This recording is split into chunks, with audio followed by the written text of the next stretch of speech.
Howdy y'all, Brian S. Pratt here. Going to read chapter 27. Bit late this morning, but I'm still going to get to it. So we got Jerome and James. They're heading for a port city. They're going to try to get a ship out to the mines, because that's where they're pretty much sure Michael is somewhere out in the ocean. Also, the Empire is bearing down. I mean, they got people coming from everywhere trying to get them. They're surrounded, and it's either get a ship and get on the water, or they're toast. So, chapter 27. Riding hard, they came to the road and moved to follow it as it continued along the coast westward to the port city. Fellow travelers just stared at them as they flew by. Some hollered words as they rushed past, but were soon left far behind. Knowing they hadn't much time, James and Jerome weaved around those upon it until a town appeared ahead of them. The town was large, but with no walls surrounding it, for which James was extremely grateful. They slowed their approach upon reaching the outskirts so as not to attract undue attention. Heading straight down the main thoroughfare toward the docks, James feared that at any time someone would challenge him. But acting like he belonged was often the surest way of remaining unnoticed. Riding with a purpose, they made their way through the crowded streets, and no one even gave them a second look. When they drew near the docks, they stopped in front of an inn and dismounted, tying their horses to the post out front. They removed what they would need from their horses, then continued on foot. Before they came to the docks, Jerome motioned for James to follow him into a side alley. Once within, he asked, "Can you see if any of our pursuers are getting close to the city?" Taking out his mirror, James looked, and after locating the approaching armies, shook his head, saying, "It looks like they are at least several miles away. We should have an hour, maybe more, before they arrive." "All right then," said Jerome, "let's find a boat." They left the alley and continued toward the docks. Upon arriving, they found a dozen or more soldiers stationed in and around the dock area. "Think they're here for us?" "Probably," James replied. "Looks like they're covering all their bases." "Bases?" Jerome asked, confused at the term. "Sorry," said James. "I just mean they're watching every avenue that we may take to get away." They paused near the entrance to the docks as they examined the available ships. One was a massive, deep-sea cargo ship. The others were smaller, but all were clearly too large for their needs. Shaking his head, Jerome said, "I don't think these are going to help us." "I don't think so either," agreed James. Then he grabbed Jerome's arm and directed his attention farther down the shoreline.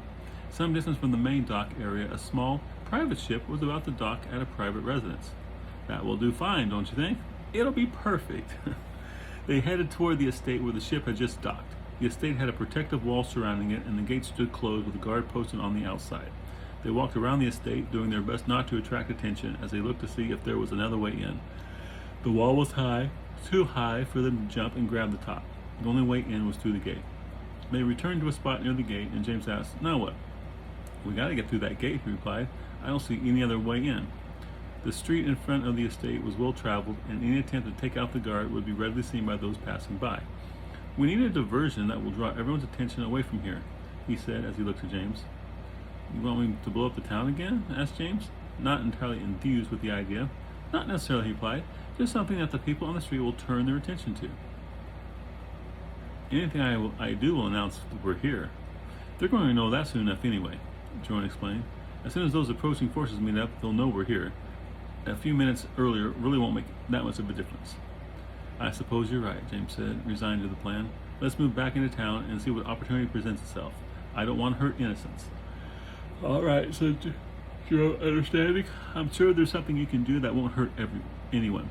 As they walked, James pondered different ideas, trying to come up with something that would distract but not hurt. "I think I may have it," he announced after he had walked several blocks. "What?" Well, you'll see." I lost my clicker. There it is. After getting everything ready, they returned back to the gate. Jerome glanced over at James where he stood, silently counting 3, 2, 1. Screams sounded from the other side of town. The people on the street outside of the gate turned their attention toward the center of town and away from the gate to see what was going on. "It's working," Jerome said as he edged slowly toward the gate. James just nodded in satisfaction with his solution and followed. When they neared the gate, the guard was looking toward the center of town, fear evident on his face. James followed his gaze and smiled when he saw the 15 15 15-foot tall giant walking through town, a flaming sword gripped in his hand. Jerome came to the guard and placed a knife to his throat. Open the gate. The guard suddenly realized they were there and started to draw a sword. Jerome pressed that knife harder against his neck. I wouldn't do that if I were you. When the guard relaxed his grip on the sword, Jerome turned him toward the gate. Now, open it, he ordered. Despite the language barrier, the guard understood what Jerome asked. Shaken, the guard withdrew a key and placed it in the lock, opening the gate. One moment. I'm organizing. Those on the street near them had eyes only for the giant walking through the town. Some stood frozen while many others ran for their lives. Come on, urged Jerome. Turning back to the gate, James found it open and followed Jerome and the guard inside. After the guard shut and locked the gate, Jerome took the key from him and said to James, let's get the boat and sail to Cardry as fast as we can. Then he hit the man in the head and knocked him out. What'd you say that for? Grinning, Jerome replied, one question. I'm hoping he'll tell them we're on our way to Cardry, so they will look for us in that direction. Good idea, if he understood you, he said. Well, I'm sure Jerome had emphasized and spoke very clearly the word Cardry. Now, the guard may not know the words, but Cardry he might know because you know your general geography. So yeah. But maybe not. I don't know.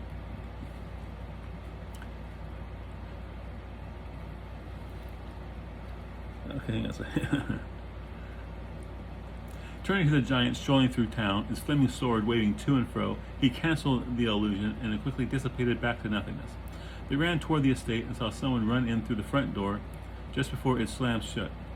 Alternating their course, they made for the front door.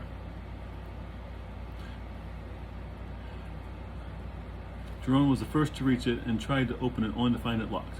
James put his hand against it and let loose the power. With a crack, the door flew inward and smashed against the wall. Jerome ran aside as he searched for whoever it had been that just entered, but was unable to locate anyone. The boat! James exclaimed. Jerome joined him and they raced through the house and out the back door. Once outside, they saw the man running toward the boat, intent on getting away. He turned and saw them leaving the house and bolted forward, drawing a knife and cutting the lines as fast as he could. Giving the boat a shove, the man jumped aboard as the boat began drifting away from the docks. As they ran onto the dock, the ship was now nearly 20 feet away and beginning to pick up speed as the wind filled the hastily unfurled sails. Without even hesitating, Jerome increased to a flat-out run to the edge and leapt across the gap, landing on the dock of the boat. James stopped on the dock and watched as Jerome drew his knives and advanced on the man. With sword at the ready, the man engaged him, but after a few quick exchanges, his sword dropped to the deck and Jerome's knife was at his throat. He kicked the man's sword away and then pointed back to the dock where James waited. Adjusting the sail and turning the tiller, the man maneuvered the boat back to the dock where James climbed on board. Thank you, he said to Jerome. Smiling back at him, he replied, not a problem. James went to the man and said, take us out to sea, please.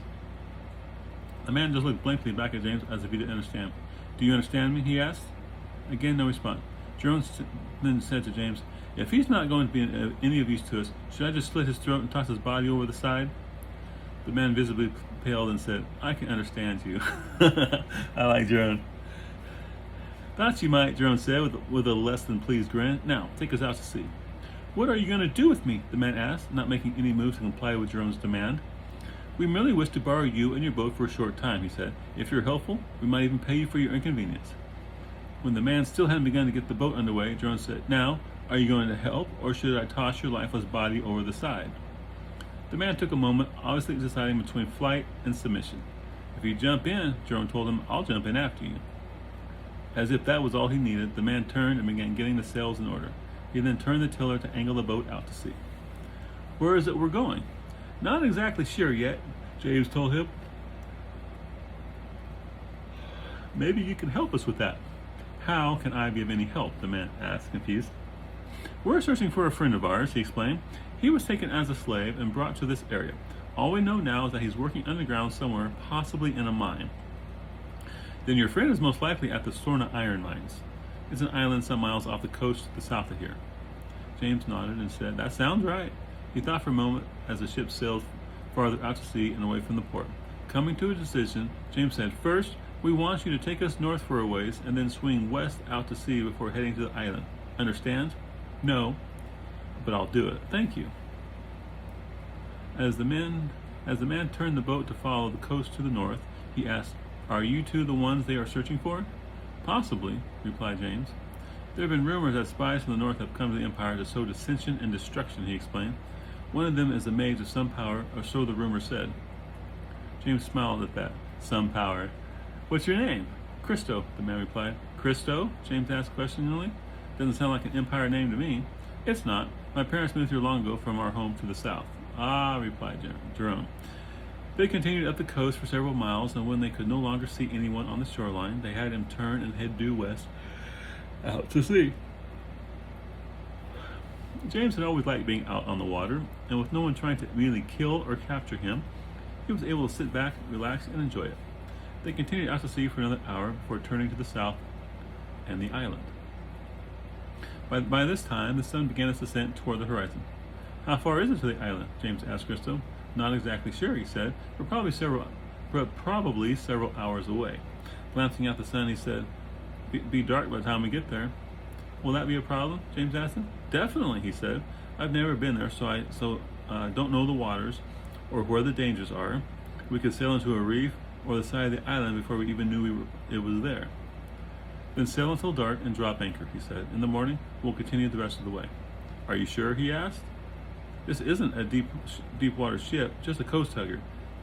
If we're caught in a squall, we're going to flounder." James glanced to the sky, and the clouds beginning to turn pink. "Pink at night, sailor's delight." "What?" "Oh, just a saying from home," he said. "Pink at night, sailor's delight. Pink in the morning, sailors take warning."